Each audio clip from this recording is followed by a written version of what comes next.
Hello my dear student, welcome to Deepak classes. Screen पे आपको दिख रहा होगा JEE advance matrix match questions. ठीक है, तो बच्चों जो जेई एडवांस का आपका पेपर है उसमें आए हुए जो पीवाईक्यू हैं उनको हम डिस्कस करेंगे विद कंसेप्ट। और जेई के जो फिजिक्स का पेपर है उसमें 3 पार्ट होते हैं। पहला जो होता है वो सिंगल ऑप्शन करेक्ट होता है, सेकंड वाला में भी पैराग्राफ या न्यूमेरिकल टाइप, और जो थर्ड वाला है वो आपका थ्योरेटिकल बेस जेई एडवांस में मैट्रिक्स मैचिंग वाला होता है, जिसमें थ्योरी बहुत डेप्थ में पूछी जाती है। ठीक है, तो ये जो मैंने स्टार्ट किया है ये मैंने 2007 के पेपर से स्टार्ट किया है। फिजिक्स का पेपर है पेपर नंबर 2। 2 पेपर होते हैं जेई में एडवांस के, पहले और दूसरे सेशन में। तो फर्स्ट एंड सेकंड, तो सेकंड पेपर का आपका क्वेश्चन नंबर आई थिंक 22 या 23 है। ठीक है, लास्ट क्वेश्चन है। आपने स्क्रीन पे भी देख लिया होगा, मैंने पेपर की कटिंग उसमें सबमिट की है। तो क्वेश्चन क्या कह रहा कि इसको मैच करना है, ये कॉलम 1 है और ये कॉलम 2 है। ठीक है, तो जो कॉलम 1 है उसमें क्या कह रहा है कि ए बी सी 3 दे रखे हैं, इधर पी क्यू आर एस दे रखे हैं। ठीक, अच्छा जी। अब इसमें आपको गोले भरने होते हैं एग्जाम में। तो मे भी कभी कभी ऐसा होता है कि एक ऑप्शन के 2 आंसर, 3 आंसर, 4 आंसर भी हो सकते हैं। तो आपको फिर बेस्ट देखना है उसमें। ठीक है, वो सही माना जाएगा। जैसे कभी कभी ए के 2 आंसर हो गए, ठीक है, और लेकिन जो बी वाला है अगर उसमें एक एक ही भरने हैं तो आप समझ लीजिए अगर बी का एक ही है तो फिर ए का जो वहाँ इंक्लूड नहीं हुआ है वो वाला आप लिखेंगे। ठीक है, जैसे मान लो बी का भी क्यू हो गया, ए का पी और क्यू है, तो ए में फिर पी भरना पड़ेगा, बी में क्यू भरना पड़ेगा। ठीक, मैं आपको पॉसिबल सारे ऑप्शंस बताऊंगा, अभी मैं यहाँ पे आंसर भी डिस्कस करूंगा। पहला है बाई मेटालिक स्ट्रिप। अभी हम इसको इसके बाद डिटेल में डिस्कस करेंगे। तो बाई मेटालिक स्ट्रिप जो हमने पढ़ी है बच्चों, वो पढ़ा है थर्मल एक्सपेंशंस ऑफ सॉलिड में। तो जो हमारा बाई मेटालिक है उसके लिए जो रिलेटेड टॉपिक है, जो टर्म आएगा वो आएगा ए में। ठीक है, तो एस वाला ऑप्शन किसका होगा? ए का होगा। और आप देखेंगे melting, energy conservation, radiation of hot body, ये चीज़ें हम इसमें नहीं पढ़ेंगे। ठीक है, ये इसमें इंक्लूड नहीं होती है। तो ये थर्मल एक्सपेंशन का एक टॉपिक था। अगला है स्टीम इंजन। तो आपने हीट इंजन पढ़ा होगा, स्टीम इंजन पढ़ा होगा। तो जो बी वाला ऑप्शन है, स्टीम इंजन हो, हीट इंजन हो, ये हमारे किस पे बेस्ड होते हैं? एनर्जी कंजर्वेशन पे। अभी आगे हम और डिस्कस करेंगे। तो बी का तो क्यू ही होना चाहिए। अच्छा, अगला है इनकैंडेसेंट लैंप। ठीक है, इनकैंडेसेंट मतलब होता है जो लगातार जलता है। ठीक है, आप अगर इसकी मीनिंग ढूंढोगे इसका मतलब है हमेशा जलने वाला। तो इसका जो ऑप्शन है इसमें जो हमारा कंसेप्ट होता है वो रेडिएशन का होता है। तो इसका जो करेक्ट ऑप्शन होगा इसका होना चाहिए पी। ठीक है, अच्छा जी, एक ही बचा इलेक्ट्रिक फ्यूज। इलेक्ट्रिक फ्यूज आपको पता है कि हम सेफ्टी डिवाइस की तरह यूज़ करते हैं, जो सर्किट में एक करंट के बाद जब मैक्सिमम करंट एक्सीड कर जाती है तो वो खुद मेल्ट होके आपके डिवाइस को बचाएगा। ठीक है, तो इसका हो जाएगा डी। तो कहने का मतलब है जो मेरा सी ऑप्शन है, पी वाले का हमारा जो ए वाला है हमारा उसका हो जाएगा एस, जो हमारा बी वाला है उसका हो जाएगा क्यू, और जो हमारा डी वाला है उसका हो जाएगा आर, और जो सी वाला है उसका हो जाएगा पी। अब एक एक करके इन टर्म को डिफाइन करते हैं, मे बी इनसे कभी और क्वेश्चन आए तो आप इजीली कर पाएँ। ठीक है, तो पहला टॉपिक स्टार्ट करते हैं, बाई मेटालिक स्ट्रिप। तो ये पहला टॉपिक रहा हमारा बाई मेटालिक स्ट्रिप। तो बच्चों सिंपली ये थर्मोस्टेट की तरह यूज होता है हमारे इलेक्ट्रिक अप्लायंसेस में। जैसे कि आपका इलेक्ट्रिक आयरन है जिससे आप प्रेस करते हैं, और आपका गीजर है, रेफ्रिजरेटर है, और एक इसमें फायर अलार्म है उसमें यूज होता है, और तुम्हारा ओवन में यूज होता है, तो वहाँ पर ये यूज होता है। ठीक है, जनरली इसमें होता क्या है, इसमें आपका होता है थर्मल एक्सपेंशन ऑफ सॉलिड। क्या होता है? Thermal expansion of solid. और दूसरी प्रॉपर्टी है इसकी कि इसमें दो मेटालिक आपके स्ट्रिप होती हैं, डिफरेंट डिफरेंट मटेरियल की होती हैं, लेकिन उनकी लेंथ सेम होती है। जैसे मैं आपको एक एग्जांपल दूं, ये दो, ये एक है हमारे पास और ये दूसरा है।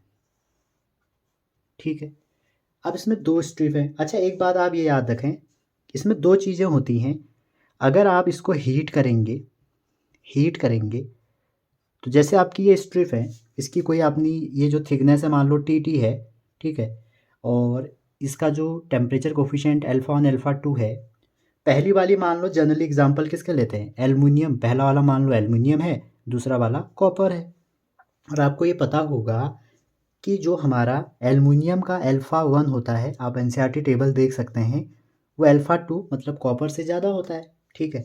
तो अगर आप इसको हीट करते हैं बच्चों, तो ये क्या करता है, इसमें होता क्या है, ये कॉन्वेक्स टाइप का शेप बनाता है। हीट करने पे कॉन्वेक्स शेप बनता है इसको, ठीक है। कभी मौका मिलेगा मेरे को, अगर ये स्ट्रिप मिलेगी, मैं आपको प्रैक्टिकल भी कराऊंगा जल्दी ही। तो इसमें होता क्या है कि ये आपका हीट होगा टुवर्ड्स द मेटल, उस मेटल की तरफ होगा जहाँ पर क्या होगा, ऑफ लेसर अल्फ़ा। अल्फ़ा को मैं लिख नहीं रहा हूँ, इसका मतलब है कोफिशिएंट ऑफ एक्सपेंशन। तो जब हीट आप इसको दोगे तो ये हमारा उस तरफ को क्या हो जाएगा, कॉन्वेक्स शेप बनाएगा, ठीक है। तो जैसे इसमें है, अब मान लीजिए यहाँ पर आपने हीट दी, तो जो अल्फ़ा 1 है आपका, इस साइड को हमारा क्या हो जाएगा, ये ऐसे हो जाएगा बच्चों, देखो ऐसे हो जाएगा।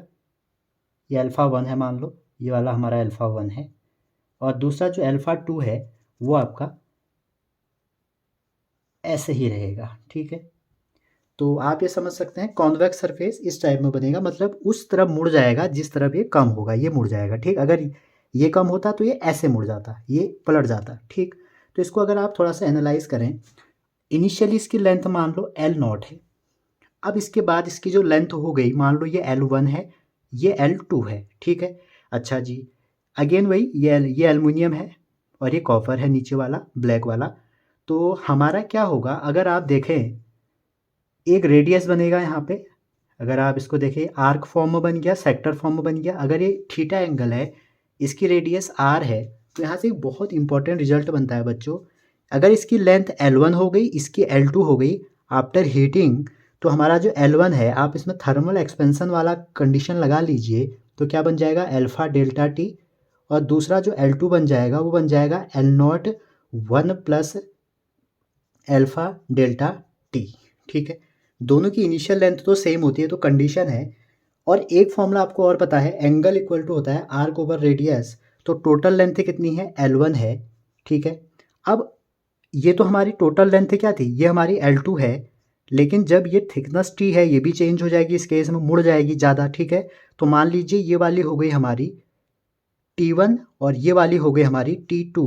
तो आप अगर रेडियस देखें इस पूरे के लिए, तो R प्लस टी हो जाएगी, R प्लस T1 हो जाएगा, और दूसरे के लिए L2 over R plus T2 हो जाएगा। कई बार इससे आपको क्वेश्चन बने हुए हैं, तो आप इससे अगर आपको तीन चीज़ें दी हैं, तो एक निकाल सकते हैं कि कितना थिकनेस हुई, क्या हुआ, ठीक है। तो ये इसकी कंडीशन थी। अच्छा, अगर आप इसको क्या करते हैं, अगर आप इसको हीट ना करके कूल करते हैं, तो जब इसको आप कूल्ड करेंगे तो ये कौन सा सरफेस बनाएगा, यहाँ पे तो कॉन्वेक्स बनाया। इस केस में आपका ये कूल्ड करने में कॉन्ट्रैक्ट करता है, कॉन्ट्रैक्ट करेगा, और किस साइड करेगा, towards metal of greater alpha. तो आपसे पूछा जा सकता है कि कब क्या करेगा, तो ग्रेटर अल्फा। तो जहाँ पर अगर आप इसको, अल्फा हमें हमारा है linear coefficient of linear expansion, जैसा हमने इसको गर्म किया, तो जो C1 है, ये अल्फा 1 है, ये ऐसे एक्सपेंड होगा, ऐसे करके, कैसे, ऐसे करके। लेकिन जैसे आप इसको कूल्ड करोगे, ये ऐसे बनाएगा, समझ रहे हैं। तो आप ये भी बोल सकते हो कॉनकेव शेप हमको ये मिलेगी, ठीक है। लेकिन कंडीशन दोनों पे वही वैलिड है, या आप उस पर भी लगाएंगे, वहाँ पे भी बनेगा। तो ये हमारी बायोमेटालिक स्ट्रिप है। सॉरी, एक चीज़ इसमें बहुत इंपॉर्टेंट, जो बायोमेटालिक स्ट्रिप है उसमें क्या होता है, टेम्परेचर चेंज ये कन्वर्ट क्या करता है, मैं यहाँ पर लिख देता हूँ, या यहाँ लिख देते हैं, कन्वर्ट और टेम्परेचर चेंज, टेम्परेचर में चेंज हो रहा है, ठीक है, इनटू मैकेनिकल डिस्प्लेसमेंट।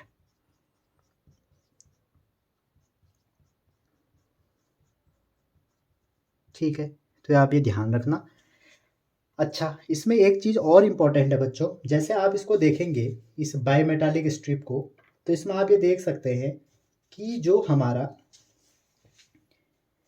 अगर ये वाला अल्फ़ा 1 और अल्फ़ा 2 है, ठीक है, अगर ये ऐसे शेप बनाएगा तो हमारा क्या हो जाएगा, हमारा ये हो जाएगा जो रेडियस ऑफ कर्वेचर है, यहाँ से आप इसको सॉल्व करेंगे अगर, तो हमारा उसमें एक फॉर्मूला और बनता है इसमें, अगर आप ध्यान से उसको लिखें तो रेडियस इक्वल टू हो जाती है, रेडियस इक्वल टू, अगर रेडियस का आपको निकालना है, ठीक है, इसको हम ड्राइव नहीं कर रहे हैं, ठीक है, कभी मौका मिलेगा हम ज़रूर ड्राइव करेंगे, अल्फ़ा 1 माइनस अल्फ़ा 2 और इसको ऐसे रहने दो अभी इंटू डेल्टा टी, ठीक है, ये कंडीशन मैंने यहाँ रख दी, अल्फ़ा 2, और इसका आप मॉड लीजिएगा, हो सकता है ये कॉन्वेक्स और कॉनकेव आपको सरफेस दे, तो ये रेडियस डिस्टेंस है पॉजिटिव होगी, तो इससे आप डायरेक्ट रेडियस निकाल सकते हैं, अदरवाइज आप ये लगा लें, आपका आंसर आ जाएगा।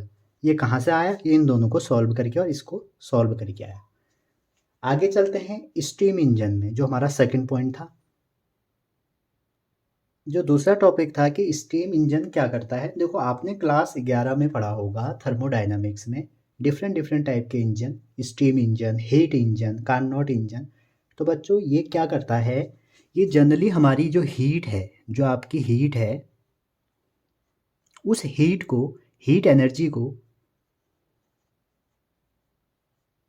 मैकेनिकल एनर्जी में कन्वर्ट करता है, ठीक है। तो वहाँ पर आया था कि किस पे बेस्ड है, तो हमने वहाँ एनर्जी कंजर्वेशन किया था।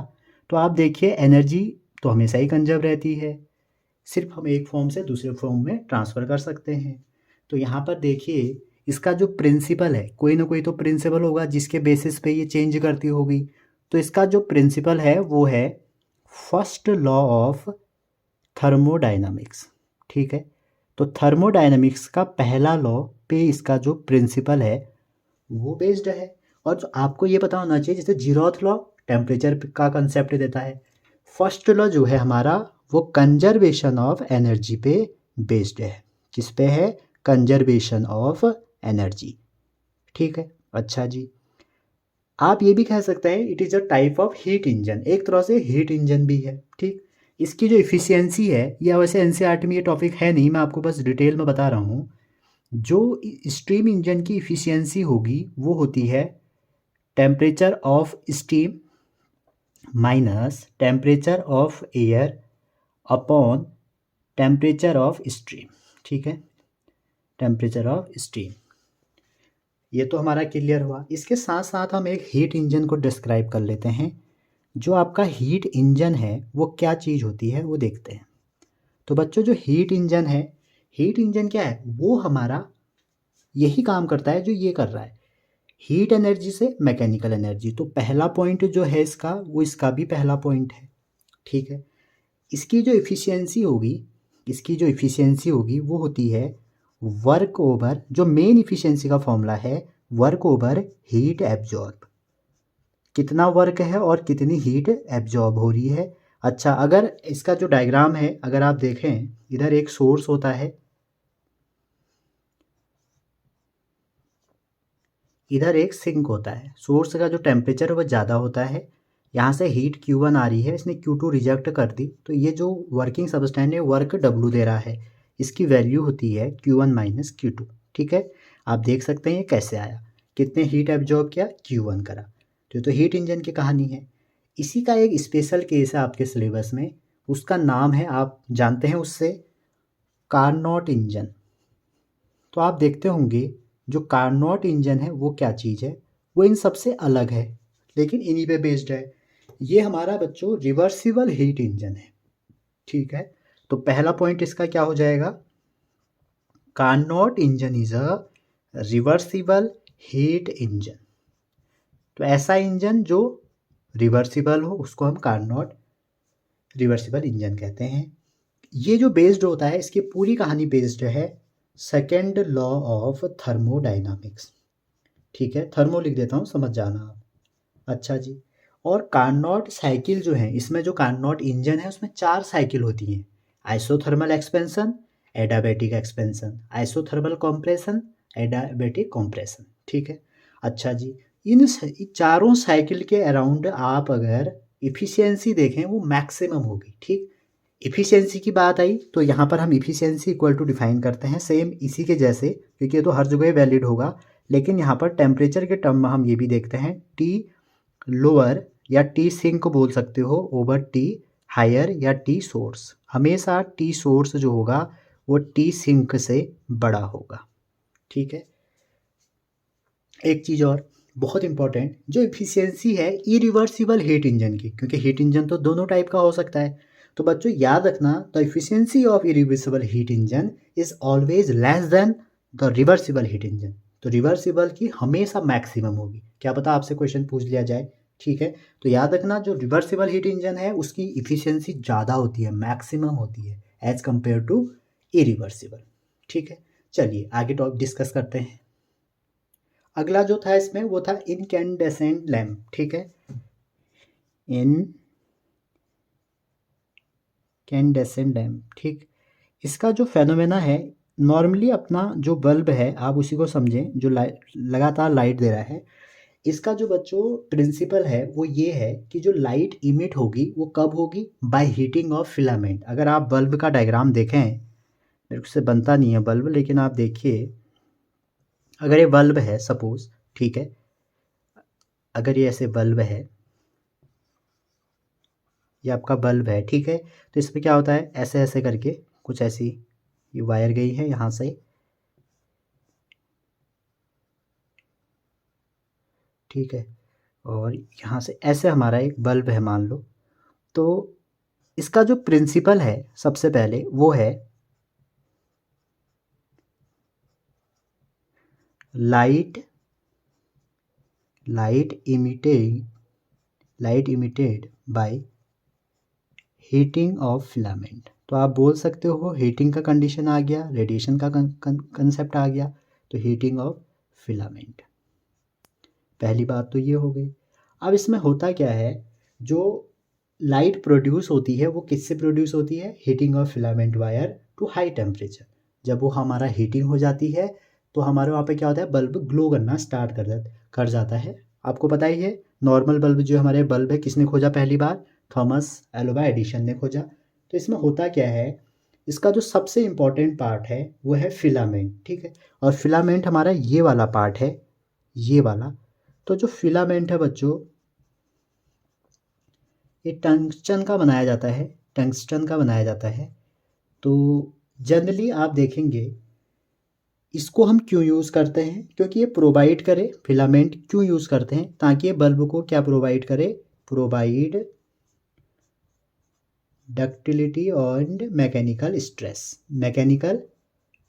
स्ट्रेंथ। ठीक है, मैकेनिकल स्ट्रेंथ प्रोवाइड करता है ये बल्ब को।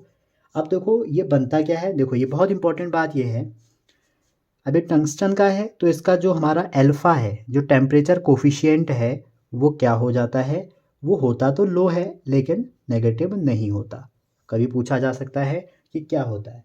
अच्छा, मान लो एक बल्ब जला नहीं है, उसके बाद वो बल्ब हीटिंग होके जला, तो अगर आपसे पूछे कि cold resistance of tungsten filament कितना होगा, तो आप याद रखना आर टंगस्टन लिख देता हूँ पे, टी कोल्ड जो होता है वो 1/5 of resistance of T hot होगा। गर्म बल्ब का जो आपके फिलामेंट का रेजिस्टेंस है वो ठंडे के 1/5 होता है। ठीक, अच्छा, और कुछ हो सकता है यहाँ से।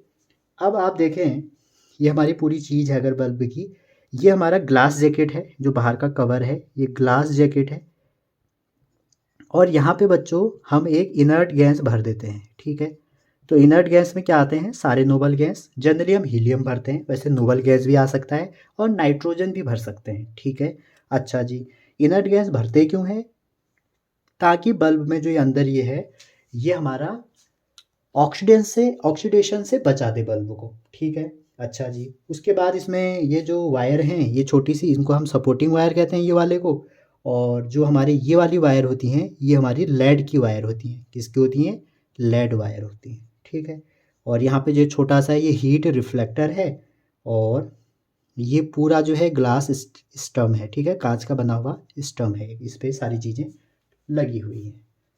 अच्छा जी, चलिए अगला देखते हैं। अगला जो है बच्चों वो है फ्यूज। वैसे तो आपने क्लास 10th में पढ़ लिया होगा फ्यूज, लेकिन फिर भी आपका थोड़ा थोड़ा किसी किसी का डाउट रह जाता है। तो बच्चों फ्यूज वहाँ आया है, फ्यूज में हमने मेल्टिंग पॉइंट डाला था, क्योंकि फ्यूज के लिए सबसे सही क्या बात है, मेल्टिंग पॉइंट। अच्छा जी, सबसे पहले आप ये बताइए कि फ्यूज क्या होता है। तो फ्यूज हमारा सभी को पता है एक सेफ्टी डिवाइस है। जब हमारी जैसे जो सर्किट की हमारी करंट की एक मैक्सिमम कितना करंट झेल सकता है कंडीशन है, उससे ज़्यादा अगर कभी एक्सेस अमाउंट में करंट आ गई तो हमारा फ्यूज क्या होता है, गल जाता है। ठीक है, तो जब वो मेल्ट हो जाएगा फ्यूज, तो क्या होगा, हमारा घर का जो सर्किट है या जहाँ भी लगा है फ्यूज वहाँ का सर्किट बच जाएगा। ठीक है। अच्छा, अब ये जब हमारा सेफ्टी डिवाइस है तो आप ये समझ गए मेल्ट हो जाएगा when excess current flow through it. तो एक्सेस की कोई भी तरीके से एक्सेस करंट आ सकती है। ठीक है, तो जनरली आप देखेंगे इसका जो मेल्टिंग पॉइंट है, जनरली यही पूछा जाता है, मेल्ट हो जाता है ये, तो मेल्टिंग पॉइंट इसका क्या होना चाहिए, कम होना चाहिए। ठीक है, एक लिमिट बना दी जाती है।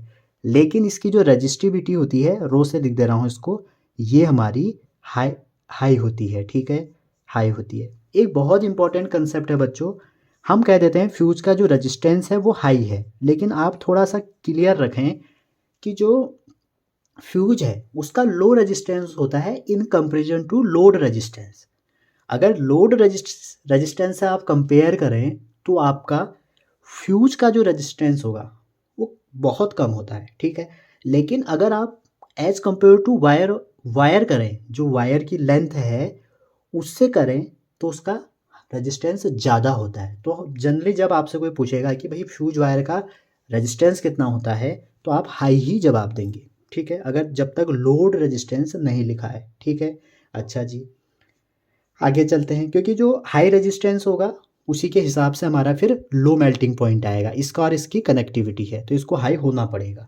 अच्छा, इसका प्रिंसिपल क्या है, किस पे ये बेस्ड है, तो बच्चों ये जो इसका प्रिंसिपल है वो है, आपने क्लास 10th में भी पढ़ा होगा, 12th में भी पढ़ा होगा, जूल लॉ ऑफ हीटिंग, या आप बोल सकते हो हीटिंग इफेक्ट ऑफ करंट। क्या बोल सकते हैं, हीटिंग इफेक्ट ऑफ करंट। तो कभी पूछा जा सकता है, ज़रूरी नहीं ना, तो इसलिए हम इसको डिटेल में डिस्कस कर रहे हैं। अच्छा जी, और देखते हैं ये बनता किससे है। अगर मैं बताऊं, ये बनता है एलॉय से, और एलॉय किसका होता है, टिन प्लस लेड। ठीक है, made by alloy tin plus lead. अगर आप इसका मिक्सचर ध्यान में रखें तो अच्छी बात है। तो 63 प्लस और 100 में से वो कर लो 37, ये इसका मिक्सचर का कॉम्बिनेशन है। अच्छा जी, और देखते हैं इसको आप सर्किट में है तो ये सेफ्टी डिवाइस कैसे लगाते हैं। तो बच्चों इसको हमेशा सीरीज कनेक्टेड करते हैं इन अ सर्किट, इन सर्किट। ठीक है। अच्छा, और कुछ देखें अगर इसके बारे में, जो फ्यूज का फंक्शन है वो इंडिपेंडेंट ऑफ लेंथ है। तो फंक्शन ऑफ फ्यूज जो होगा वो क्या होगा, इंडिपेंडेंट ऑफ लेंथ। ठीक है। अच्छा, किसी भी सर्किट में सेव करंट बहे उसके लिए अगर मैं आपको बताऊं, एक रिलेशन है for safe current, I directly proportional to R की पावर 3/2। आर क्या है, रेडियस ऑफ वायर। तो आपसे पूछा जा सकता है कि सेफली के लिए कितना हमें होना चाहिए रेजिस्टेंस की, रेजिस्टेंस नहीं, करंट की वैल्यू, तो आर की पावर 3/2। तो ये हमारे फ्यूज के बारे में था, ये हमने कर दिया। अच्छा, सिंबल की बात करें तो कहीं कहीं पर तो सिंबल ऐसे है। ठीक है, ऐसे करके है, कहीं कहीं पर बच्चों जो सिंबल है वो ऐसे है, ऐसे करके सीधी लाइन है। और आजकल जो मॉडर्न एज में हमारा जो सिग्नल है, मॉडर्न एरा में भी वो इस टाइप का बना हुआ आता है फ्यूज। ठीक है, तो ये हमारे फ्यूज के बारे में पूरी कहानी हो गई है। और मे भी आपको ये सेशन पसंद आया होगा, पसंद आया तो लाइक शेयर सब्सक्राइब करते हुए जाइए। और अब हम मैट्रिक्स मैच और जेई एडवांस के पीवाई को डिटेल में डिस्कस करेंगे, सिंगल ऑप्शन को भी करेंगे, वो मैं चैप्टर वाइज तैयार कर रहा हूँ, फिर मैं धीरे धीरे आपके सामने लाऊंगा। Thank you.